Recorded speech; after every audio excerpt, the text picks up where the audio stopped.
3 sets have released for Flesh and Blood in 2023, so let's break down the 10 most powerful cards that came out this year, in my own personal opinion, starting with Figment of Protection, and on the other side, of course, Archangel of Protection, Aegis Archangel of Protection, to be exact, because you do need to use her name.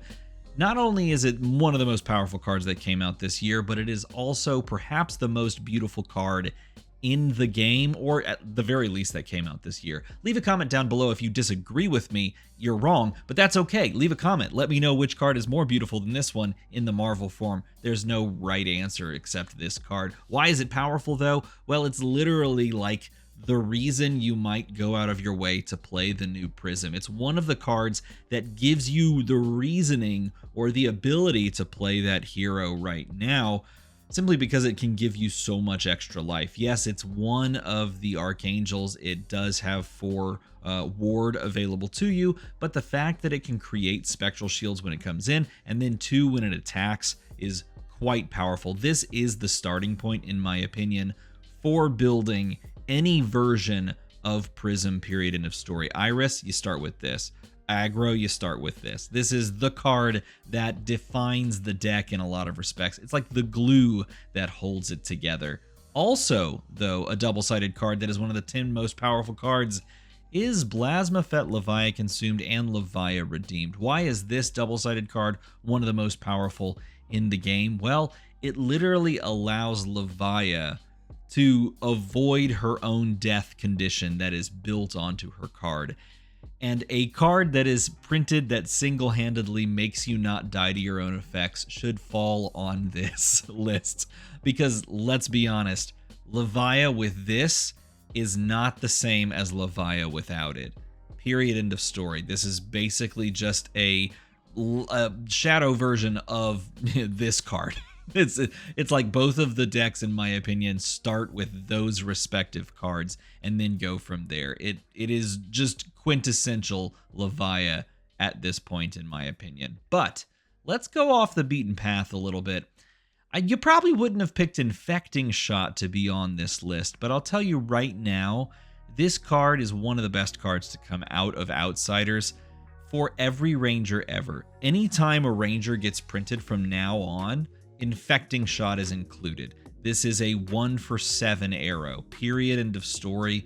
It can be dominated by Azalea. It can be easily given go again by Lexi and Voltaire. It's extra damage for Riptide, who wants to push you into low life totals so that you can then follow up and kill them with traps. It is literal perfection in an arrow. It's one of the best arrows ever printed. It's this year's version of Bolton Shot. So, I mean, like, when you put it that way, this is deserving of the top 10. One you definitely expected to be on this list, though, is Codex of Frailty.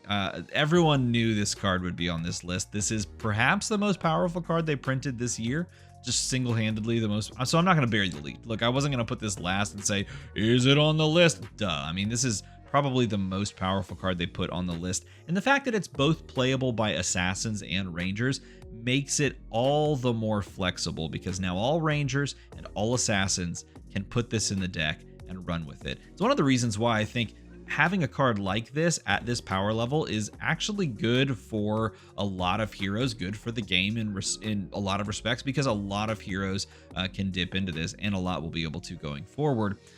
And it's just insanely good to be able to go fetch stuff from your graveyard at will, ad nauseum, and slam it down against your opponent, with a lot of beneficial effects for you and a lot of detrimental effects for them. But you know, another card that also goes and fetches things from your graveyard for you? Backup Protocol Red, a random common from outside, or not Outsiders, what I'm saying, from Bright Lights. Random common. This card is basically just Codex, right? I mean, like, when you think about it, it goes and gets you something. This one can go and get you something at instant speed.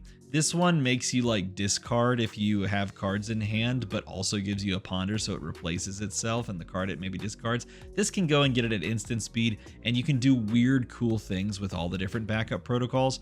This card's really good, and it can play in literally every mechanologist that is released now and in the future. The card is so freaking flexible, and it can go and get you your best attack that you've used or blocked with prior to this point.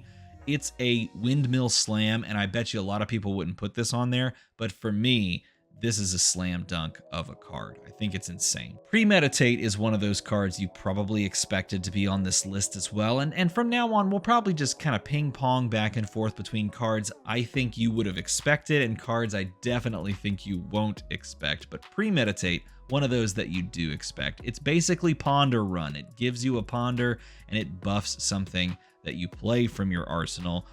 But the fact that it just replaces itself if you have something that hits makes this a super solid addition, and the fact that it's generic means everybody can play into it, or really anyone that chooses to can play into it. Some heroes aren't going to want to, some heroes aren't going to need to, but the fact that it's available is why it's so good, because of its flexibility, and it's basically just ability to replace itself at any point if something hits makes this card incredible and quite good. Outsiders this year, man. Really good, powerful set. You would not have expected this card. Okay, look, here's the thing. Hear me out. Final Act is the reason that Melody can win games in, well, really any format, but more importantly in UPF. Melody is a combo deck only because of this card. Like purely because of this card. The fact that she can generate all of the resources that she can off of the gold and the silver and the copper, all that sort of stuff that you can build into her deck is irrelevant if you don't have this card. And this card can single-handedly kill 2 people on a turn in UPF. And not very hard, with not much setup. I mean, it just, well, technically with a game's worth of setup of generating coppers and stuff like that. But technically, like the actual turn, like play out, you just need this card and some blues in hand. Like, and this card can kill 2 people. It can send 15 damage quite easily. Quite easily. This card, do not underrate it.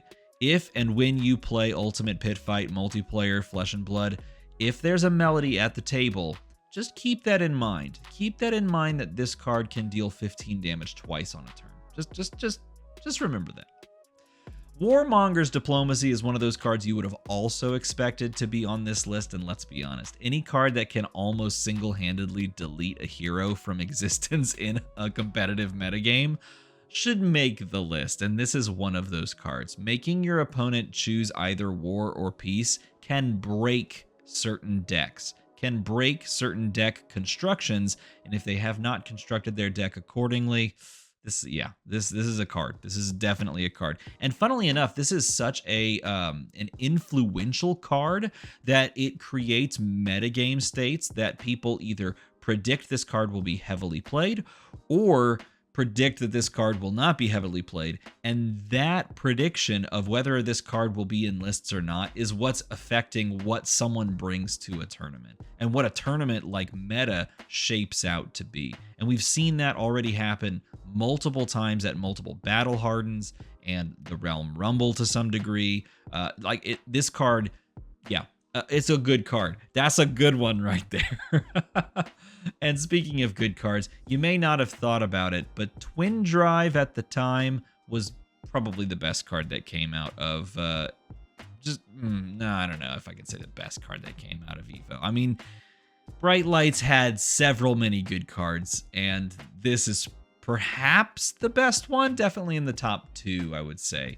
Not top 3. This is a top 3. Twin Drive is just a top 3 card in that set. Why? Well, you can boost once. That's totally fine. You can boost twice to enable max velocity. You can boost twice to boost away items so that you can then get those items if you're playing Data Doll in Blitz, which is now a thing.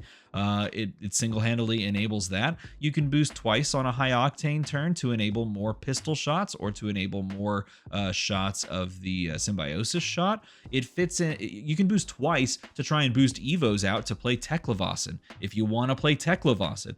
Literally, it enables so many different things in so many different mechanologist decks that it's like a staple. And the reason it's going to be a staple going forward is because of how flexible it is in all of those heroes. So it will live on regardless of if a hero that plays it very well rotates via the Living Legend system, because it's just going to see play in all of the other decks as well. Which means if you buy this card, it's just going to continue to see play over and over again in mechanologists. So if you're a mechanologist main, It's easy pickup.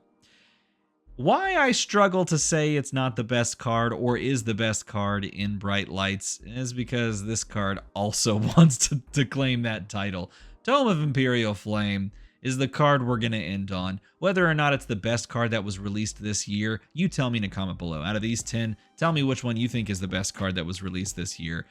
But Tome of Imperial Flame, quite good, definitely up there. The fact that it does literally everything you need it to do in Dromai except block says all you needed to know, right? Literally the only thing that they could do to pull this card's power level down is take away its ability to block, and they had to do that, otherwise this card would be too good, period, end of story.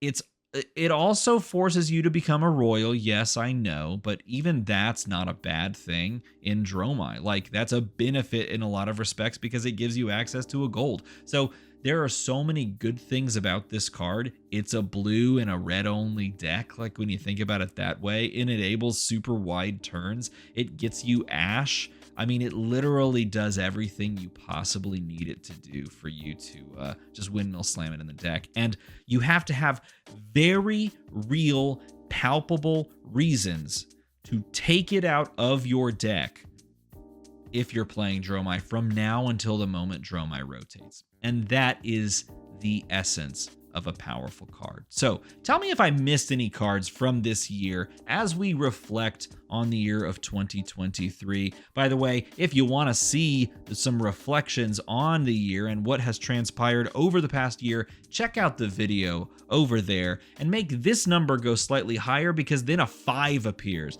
And people that make numbers go slightly higher are good people in my book. As always, thanks for watching.